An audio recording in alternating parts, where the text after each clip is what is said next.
కాకా వెంకటస్వామి స్ఫూర్తితో సేవ చేసేందుకు రాజకీయాల్లోకి వచ్చానన్నారు పెద్దపల్లి లోక్సభ కాంగ్రెస్ అభ్యర్థి గడ్డం వంశీకృష్ణ. రేపు పెద్దపల్లి ఎంపీ అభ్యర్థిగా నామినేషన్ వేస్తున్నట్లు చెప్పారు. తాను ఎంపీగా గెలిస్తే అభివృద్ధి, యువతకు ఉద్యోగ అవకాశాలు కల్పిస్తామన్నారు. పెద్దపల్లి ఎంపీ సెగ్మెంట్లో కాంగ్రెస్ కు మంచి మెజార్టీ వస్తుందని చెప్పారు.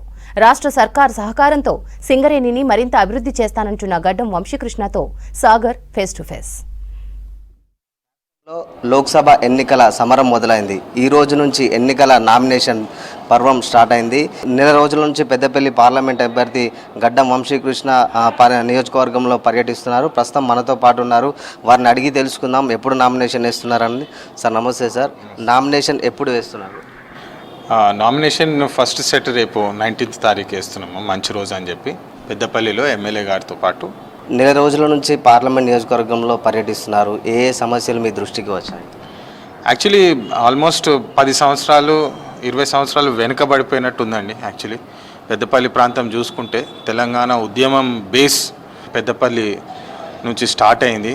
చాలామంది కార్మికులు ఉన్నారు ఇక్కడ, మన సింగరేణి కార్మికులు వాళ్ళందరూ కూడా చూసుకుంటే ఉద్యమంలో చాలా కష్టపడి పోరాడి మరి తెలంగాణ తెచ్చుకున్నారు. కానీ 10 సంవత్సరాల తర్వాత చూసుకుంటే ఎక్కడ చూసినా నిరుద్యోగము అండ్ ఎక్కడ చూసుకున్నా నీళ్ళు లేవు. మన పెద్దపల్లి ప్రాంతం అంటే వనరులు చాలా ఎక్కువ, అంటే న్యాచురల్ రిసోర్సెస్ ఇక్కడ చాలా ఎక్కువ ఉంటాయి.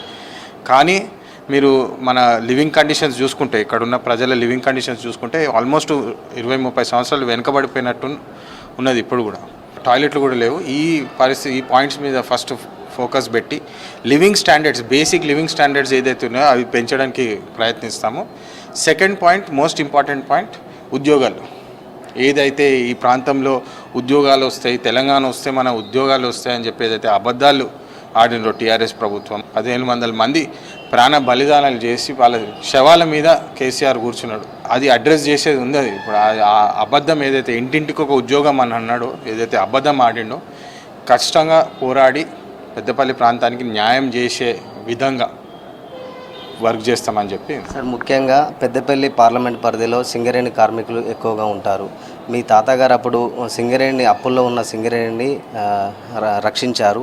ఇప్పుడు మీరు సింగరేణి కార్మికుల కోసం కావచ్చు, పెద్దపల్లి పార్లమెంట్ యువతకి ఏం సందేశం? ఖచ్చితంగా అండి. ఇప్పుడు కూడా పొద్దున ఒక మైండ్ మీటింగ్ వెళ్ళడం జరిగింది. అక్కడ అందరూ కాకా గారిని గుర్తు చేసుకున్నారు. సింగరేణి మూతపడిపోయే సమయంలో 450 కోట్లు వడ్డీ లేని రుణం కూడా ఇప్పించి 1,00,000 పైన ఉద్యోగాలు అప్పుడు సేవ్ చేసినారు కాకా గారు. అందరూ వాళ్ళు అది గుర్తు చేసుకుంటుండే. ఇప్పుడు సింగరేణి సంస్థ చూసుకుంటే గత 10 సంవత్సరాల్లో ఒక్క కొత్త బావి కూడా ఓపెన్ చేయలేదు. ఉన్న ఉద్యోగాలు కూడా పీకి పడేసినారు. అంటే ప్రజల వ్యతిరేకంగా పనిచేసే గవర్నమెంట్ టీఆర్ఎస్ ప్రభుత్వం అని చెప్పి స్పష్టంగా తెలిసిపోయింది. 10 సంవత్సరాలు వాళ్ళు ఏదైతే దోపిడీ దౌర్జన్యాలు చేసినారో, సింగరేణి కార్మికులు అది ఆ ప్రభుత్వం వద్దని చెప్పి ఎట్లయితే అసెంబ్లీ ఎలక్షన్ల కాంగ్రెస్ పార్టీకి ఎట్లయితే పెద్ద ఎత్తున గెలిపించుకున్నారో, ఇప్పుడు కూడా కార్మికులందరూ నాకు వాళ్ళ ఆశీర్వాదం ఇస్తాము అని చెప్పి నేను చూశాను. వాళ్ళందరూ చెప్తున్నారు కాకా గారి మనవాడు వస్తే బాగుంటుంది, కార్మికులు మంచిగా ఉంటే సంస్థ బాగుంటుంది, సంస్థలు బాగుంటే మన ప్రభుత్వం బాగుంటుంది అని చెప్పి ఆ విధంగా నేను ఖచ్చితంగా పనిచేస్తాను. ఈ కార్మికులకు కొత్త బాయిలు ఓపెన్ చేస్తే ఇంకా కొన్ని వేల ఉద్యోగాలు ఇక్కడ తీసుకొచ్చే ప్రయత్నం ఖచ్చితంగా చేస్తాము. అదేవిధంగా ఇన్కమ్ ట్యాక్స్ స్లాబ్స్, గతంలో కూడా కాంగ్రెస్ ప్రభుత్వం ఉన్నప్పుడే ఈ ఇన్కమ్ ట్యాక్స్ ఏదైతే పెంచుతుందో, ఖచ్చితంగా ఇప్పుడు కూడా అదేవిధంగా మేము ఇన్కమ్ ట్యాక్స్ స్లాబ్ ఏదైతే ఉందో అది మద్దతుగా చేసి వర్కర్స్కి హెల్ప్ చేసేటట్టు చూస్తాము. ఇంకోటి విప్లవాత్మక స్కీమ్ ఏదైతే కాంగ్రెస్ ప్రభుత్వము మొన్న రిలీజ్ చేసిందో, యాక్సిడెంటల్ ఇన్సూరెన్స్, అంటే ఏ కార్మికుడికి ఏదైనా యాక్సిడెంట్లో ఏమైనా జరిగిపోతే 1 కోటి రూపాయల వరకు వాళ్ళకి ఇన్సూరెన్స్ అనేది వస్తుందని చెప్పి, అది ఎంత పెద్ద స్కీమ్ అనేది, ఒక పెద్ద అడ్వాంటేజ్ ఒక కార్మికుడికి అనేది ఒక భరోసా కాంగ్రెస్ పార్టీ ఇస్తుందని చెప్పి మళ్ళీ ఒకసారి తెలియజేస్తుంది. సార్, ప్రధాన ప్రతిపక్ష పార్టీలు ఆరోపణలు చేస్తున్నాయి. కాంగ్రెస్ ప్రభుత్వం వచ్చాకనే కాళేశ్వరం ఎండిపోయింది, కరువు వచ్చింది, దాన్ని రాజకీయంగా వాడుకొని పార్లమెంట్ ఎన్నికల బేస్ చేసుకొని వాళ్ళు ప్రచారాలు చేసుకుంటున్నారు. ఇప్పుడు రేపు మీరు నామినేషన్ వేస్తున్నారు. ఎన్నికల ప్రచారం తీరు ఎట్లా ఉండబోతుంది? యాక్చువల్లీ కాళేశ్వర్ ప్రాజెక్టు ఒక అట్టర్ ఫ్లాప్ ప్రాజెక్టు.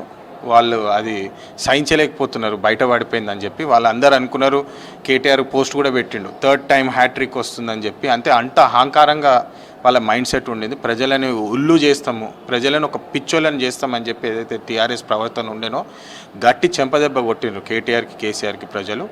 అదేవిధంగా ఈసారి ఎన్నికలు కూడా వాళ్ళకి 0 సీట్స్ వచ్చే ఫోర్కాస్ట్ చేస్తున్నారు. అందరూ అదే చెప్తున్నారు. సార్, అతి చిన్న వయసులో యువకుడిగా రాజకీయాల్లోకి వచ్చారు, ఎట్లా ఉంటుంది సార్ మీ ఫీలింగ్? యాక్చువల్లీ నేను లాస్ట్ 15 ఇయర్స్, గత 15 సంవత్సరాలు నేను చారిటబుల్ వర్క్స్ చేస్తున్నాను అండ్ బిజినెస్ పరంగా ఉన్నాను. కానీ రాజకీయం అనేది నేను అది ఒక పొలిటికల్ గేమ్ లాగా చూడట్లేదు, ఒక సేవ చేసే అవకాశం లాగా చూస్తున్నాను నేను.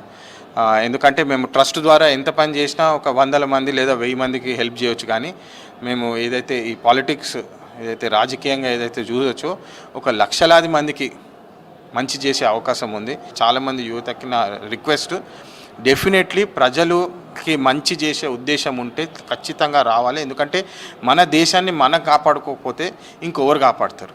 రిక్వెస్ట్ చేస్తున్నాను, యువత కూడా పాలిటిక్స్లో ఇంట్రెస్ట్ తీసుకొని మంచి చేసే ఉద్దేశం ఉన్నోళ్ళు మౌనంగా ఉండొద్దు, పక్కకు కూర్చోద్దు, మెయిన్ స్ట్రీమ్లో వచ్చేసి ప్రజల కోసం పోరాడాలి, మంచి చేయాలని చెప్పి కోరుతున్నాను. Thank you. ఎస్, కాకా స్ఫూర్తితోనే రాజకీయాల్లోకి వచ్చాను, సేవ చేసేందుకే సేవే నాకు మార్గం అని చెప్పేసి పెద్దపల్లి కాంగ్రెస్ అభ్యర్థి గడ్డం వంశీకృష్ణ అయితే తెలుపుతున్నారు. కెమెరా పర్సన్ రవితో కలిసి సాగర్, V6 న్యూస్, మంచిర్యాల.